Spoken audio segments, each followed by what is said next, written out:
galing city government. Sa harapan mismo ng mga kapitbahay natin dito sa Sitio Maligaya, kinumpronta niya ako, umalis daw ako. Huwag daw ako mamigay, hindi rin daw siya mamimigay. Kasi ayaw niya akong bigyan ng muka para magserbisyo. Hindi lang naman kapitan ang binoto nyo, pati mga kagawad binoto nyo. Bakit tinatanggal ang kaming karapatan?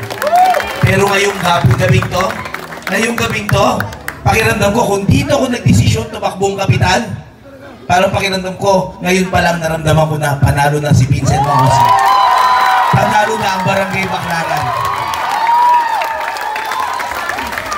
Pero syempre, hindi doon nagtatapos yun.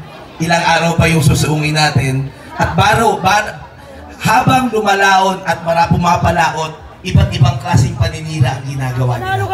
Yung tugtog ko kanina, sa totoo lang, sana yun na lang manaig. Yung sana pag-ibig na lang ang isipin, di ba? Sana wala ng away, di ba mga ganon? Kaso, bakit ganon? Nagkakawatak-watak tayo dahil sa politika lang. Kalungkuti. Pero syempre, dapat may maninindihan.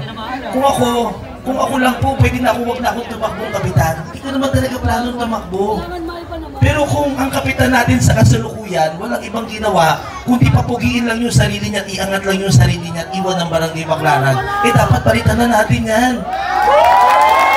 Dapat palitan na natin yan. Pero ano bang gagawin ni Kagawad Vincent pag naging kapitan siya ng Barangay Baclaran? Ngayon pa nga lang kinakabahan na ako eh. Kasi pag hindi ako nakagawa ng buti, may banta na si Chairman Rachel.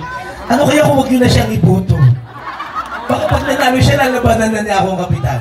Pero mas magandang ganun. Ngayon pa lang, may threat na sa akin. Na pag hindi ako nakagawa ng butit inam, Diyos ko may kalaban na ako sa susunod. At etong mga kagawad na kasama ko ngayon, sabi ko sa inyo, kahit sa hinuhap ng pag-iisip, hindi ko alakalaing makakasama ko sila. Mamaya explain ko kung bakit. Pero mga taga-Baclaran, taga-Sitio Maligaya, ano yung pangarap ng inyong abang lingkod? Kayo, tanungin nyo sarili nyo, ano bang pangarap nyo sa Barangay Baclaran pagkalipas ng 5 taon mula ngayon? Pagkalipas ng 5 taon mula ngayon, ano bang pangarap nyo sa Barangay Baclaran? Ganito pa rin? Siyempre, para may ayos ang buong Baclaran, malinis. Iba talaga. Gumawa ng sariling focus. I love you, tita Edita. Mahal na mahal kita, lalong-lalo na yung anak mo. Kasi alam niyo ba si Atan, nag-text sa akin kanina si Mayor. Text sa akin ni Mayor, ang binabakbakan si Jonathan. Nung nagkukoko sa Dimasalang, kinumpronta daw ni Jonathan yung nagkukoko sa Dimasalang at binabanggit daw yung pangalan ni Mayor, dapat kami daw mag-focus doon.